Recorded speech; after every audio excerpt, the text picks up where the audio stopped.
देखिए आज जो हमारा टॉपिक है वो टॉपिक हमारा क्या है, कैपिटल बजटिंग टेक्निक्स के बारे में डिस्कस करने वाले हैं। इसके पहले मैंने आपको इंट्रोडक्शन पढ़ाया था और इंट्रोडक्शन में पूरा कॉन्सेप्ट आपको क्लियर कर दिया था कि किस तरह हम कहीं इन्वेस्टमेंट करने से पहले कितना हमें डिसीजन लेना पड़ता है। इनफ्लो, कैश का आना, कैश का जाना, इनिशियल इन्वेस्टमेंट, हम सब कुछ बेसिक में डिस्कस कर चुके हैं। तो आज हम पढ़ेंगे कैपिटल बजटिंग टेक्निक कि हमें टेक्निक्स जानने कि भैया जो हमारा कौन सा प्लान हमारे लिए बेटर होने वाला है, कौन सा प्लान मेरे लिए बेटर है, कौन सा प्रोजेक्ट मुझे एक्सेप्ट करना है, कौन सा प्रोजेक्ट मुझे क्या करना है, नहीं एक्सेप्ट करना है, बेकार है। तो आपको ये सारी चीज़ें पढ़नी पड़ेगी। तो आज जो हमारा मेन कॉन्सेप्ट है टेक्निक्स के ऊपर बात करने वाले हैं, कैपिटल बजटिंग टेक्निक। और इसमें जो पहला टॉपिक आता है वो आता है पे बैक पीरियड।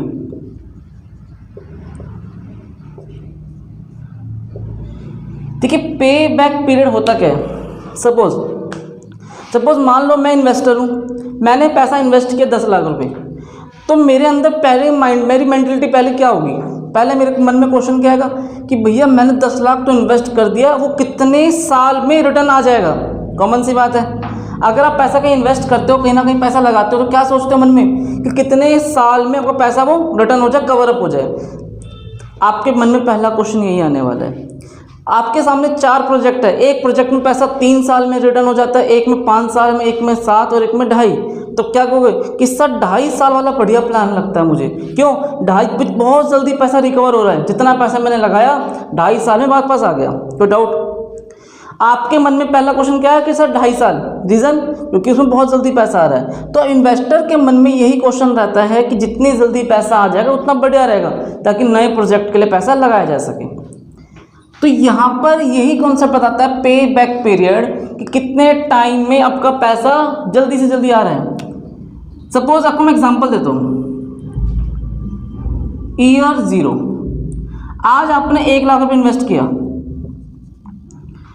और 1 साल बाद ईयर 1, ईयर 2, 3, 4, 5, 1, 2, 3, 4, 5, और सपोज मान लो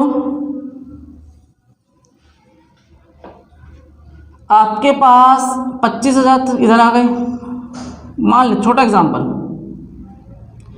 25,000 यहाँ आ गए, 25 यहाँ आ गए और 25 यहाँ आ गए और 25 लास्ट में आ गए।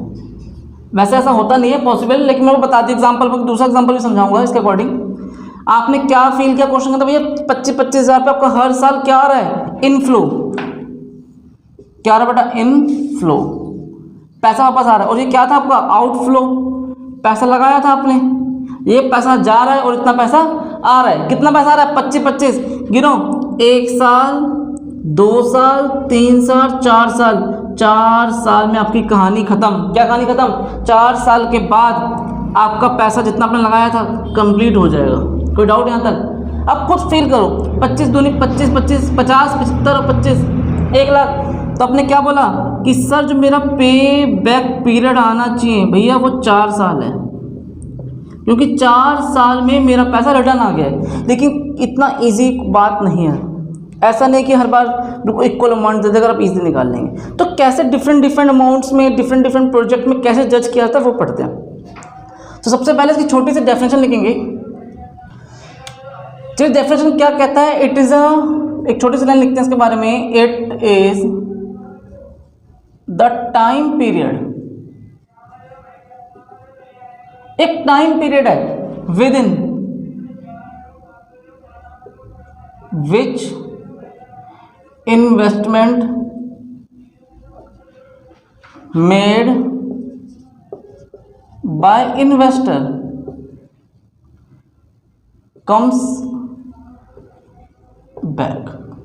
मैंने एक छोटी लाइन बता दिया, it is a time period, एक ऐसा टाइम पीरियड है with in which the investment, जो बंदा इन्वेस्ट करता है, कौन इन्वेस्ट करता है? इन्वेस्टर, जो पैसा लगाने वाला, फाइनेंसर, जिसने पैसा प्रोजेक्ट में लगाया, इन्वेस्टर कम्स बैक, जिस कितने टाइम में उसका पैसा वापस आ जाएगा। इसी बात को क्या कहते हैं?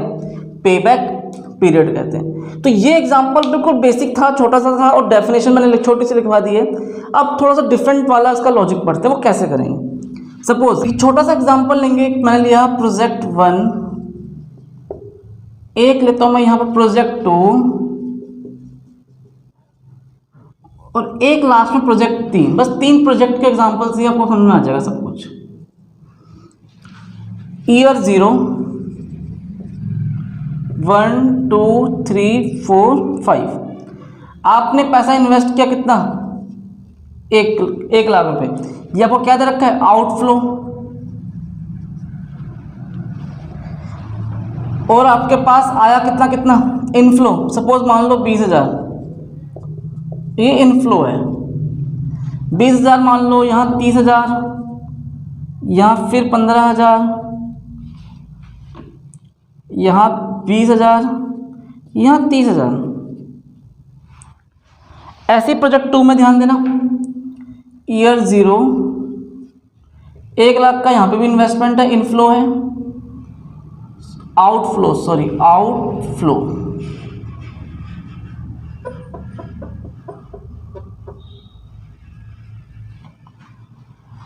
ईयर 1 2 3 4 5, 10,000, 30 40, फिर 30, फिर 10, फिर 15, 20 कर दो उसे। सेम थर्ड में भी 1 लाख रुपए गया,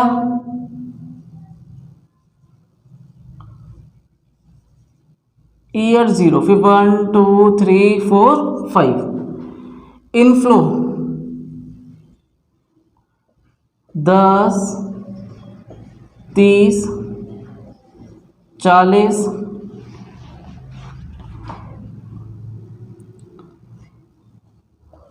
30 और 10। देखिए सबसे पहले आपने क्या निकाला? एक कितना आउटफ्लो था और कितना इनफ्लो है, आपने लिख लिया। 3 प्रोजेक्ट में अपने मन से एग्जांपल्स दिया है, वो क्वेश्चन में गिवन होगा। आपको सबसे पहले निकालना है कम्यूटेटिव इनफ्लो। क्या निकालना है? Commutative inflow.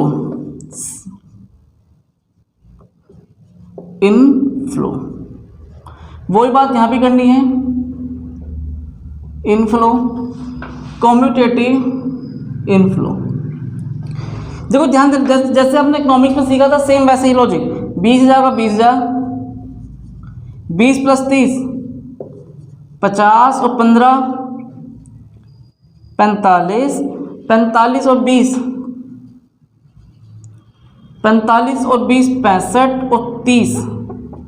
इसे काम करो 35 कर दो, कितना हो जाएगा? 1 लाख आ जाएगा। यहां बेटा 10,000, यहाँ 40,000 और 40 30 70 70 और 10 80 80 और 20 1 लाख। कोई डाउट? 80 और 20 1 लाख, 10 30 40 30 70, इसे 50 कर दो, 40 + 90। थोड़ा सा आपको कॉन्सेप्ट बताने के लिए मैंने कर रहा हूँ, ऐसा चेंज कर रहा हूँ मैं। ये यहाँ 20 कर लो, 1 10 और यहाँ पर 1 30 आ जाएगा। ये बेटा 10,000, 10 और 30 40,000, 40 40 80, 80 और 30 1 10 और ये 1 20। तो पहले आप इसे थोड़ा सा डेफिनेशन कॉपी करो, इधर का कॉपी करो, फिर मैं इसे हटाता हूँ, फिर बताता हूँ। देखिए आप समझ रहे हैं इसके ऊपर का मैं यहाँ लिख रहा हूँ, नीचे थोड़ा दिखाई नहीं देगा आपको वीडियो में, तो आपको मैं आपके लिए यहाँ लिख रहा हूँ, ध्यान समझना। प्रोजेक्ट 1 आपने कितना पैसा लगाया चेक करो, 1 लाख रुपए। 20,000, 1 सेकंड, 20 और 30, 50 आना था, 50 और 15 65, 65 और 20 85, 85 और 5 90 और 30 1 20। समझना क्वेश्चन की गहराई। आपने 1 लाख लगाया, कम्यूटेटिव सी, इसको देखो ये भी बोलते हैं commutative cash flow, cash inflow. Commutative cash inflow भी आप यूज कर सकते हो। 50,000 आ गया, 3 साल में 65,000 आ गया, 4 साल में 85,000 आ गया है। आपके पास पूरे 4 साल में कितना रुपया आ गया है चेक कर लो। कम्यूटेटिव ऐड करने के बाद 85,000, 20 30 50 50 और 15 65 और 20 85,000 आ गया। मतलब आप कहोगे कि सर इसका पे बैक पीरियड 4 साल तो दिख रहा है, क्यों दिख रहा भैया? क्योंकि 4 साल में 85,000 पे आ चुका है। लेकिन एक बात बताओ, मुझे कितना पैसा चाहिए था? 1 लाख। तो कहीं ना कहीं 15,000 के लिए मुझे कहाँ जाना पड़ेगा? 5वें साल जाना पड़ेगा। आपको 15,000 के लिए जाना पड़ा कहाँ? 5वें साल में। और डिवाइड बाय कितना करना पड़ेगा? प्रॉफिट कितना 5वें साल का? 35,000। तो 4 प्लस 3 0 3 0 गई, 5 या 15, 5 सत्ते 35, ये हो जाएगा 7 या 21, 0.7 चौक 28, 2 पे लगी 7 दूनी 14, 4.42 ईयर। कोई डाउट यहाँ तक? तो आपने क्या देखा कि भैया 15,000 के लिए मुझे यहाँ जाना पड़ रहा है, फिर 5वें साल। अगर आपका 1 लाख पूरा हो गया होता तो आपको आगे जाने की ज़रूरत बिल्कुल भी नहीं थी। लेकिन आपने देखा 85,000 ही आया 4 साल में, 15,000 के लिए 5th ईयर। तो 0.42 पूरा का पूरा आपको 5वां साल भी नहीं, सिर्फ कुछ टाइम, कुछ मंथ की हम बात कर सकते हैं। तो आपको कितना आंसर आया? 4.42 ईयर्स आ गया। अब ऐसे ही चेक करेंगे हम प्रोजेक्ट 2 का। प्रोजेक्ट 2 के लिए ध्यान देना, 10,000, 40,000 आ गया, 90 साल। आपके पास 3 साल में 90,000 मिल गया है। कितनी कमी रह गई है? 10,000 की। आपको 10,000 के लिए चौथे साल जाना पड़ेगा। चेक करो, 10,000 आया पहले साल, फिर 30,000 आया, 40,000, 40 से 50, 90,000। 90,000 की वसूली हो चुकी है आपके पास, आपको 90,000 कम बैक्स। लेकिन अब ये आपको 10,000 पे और लेने हैं, और 10,000 के लिए कहाँ जाना पड़ेगा आपको? 4th ईयर में। तो 10,000 डिवाइड 4th ईयर प्रॉफिट कितना है? 20,000, 3.5 ईयर। एक बात सोचो, यहाँ तो लग रहे हैं 4.5 ईयर के आसपास वसूल करने में पैसा, कम बैक आने में, और यहाँ लग रहे हैं केवल 3.5 साल। तो आपके मन में अभी क्वेश्चन आ रहा होगा कि सर 3.5 वाला बेटर है, लेकिन अभी प्रोजेक्ट 3 भी रहता है बेटा, वो भी चेक करना पड़ेगा। अभी आप केवल इन दोनों को देख के जज नहीं कर सकते हो, वहाँ भी चलते हैं। 10,000, 40, 80, अब 80,000 आ चुका है 3 साल में ही। 80,000 आने में कितना लगा? 3 साल। फिर प्लस कितने रुपये कमी रह गई है? 20,000। तो 20,000 ऊपर आ जाएगा, डिवाइड बाय 30,000, क्योंकि 30 चौथे साल का प्रॉफिट कितना रहेगा? 30,000। ये आ जाएगा 3.67 ईयर। आपके मन में क्वेश्चन आ गया sir better than, better project है आपका। प्रोजेक्ट नंबर 2 में आंख बंद करके इन्वेस्टमेंट कर लेना बेटा। क्यों? अगर पे बैक पीरियड को देखते हो तो क्या कह रहा है पे बैक पीरियड? कि 3.5 साल में आपका पैसा रिकवर हो जाएगा, जो बहुत अच्छी बात है। बाकी दोनों प्रोजेक्ट में आपने देखा यहाँ भी काफ़ी ज़्यादा टाइम लगने वाला है, और यहाँ इससे थोड़ा ज़्यादा टाइम यहाँ लगने वाला है। तो बेटर कौन सा होगा आपके लिए? Project number 2। तो फटाफट इसे कॉपी करो।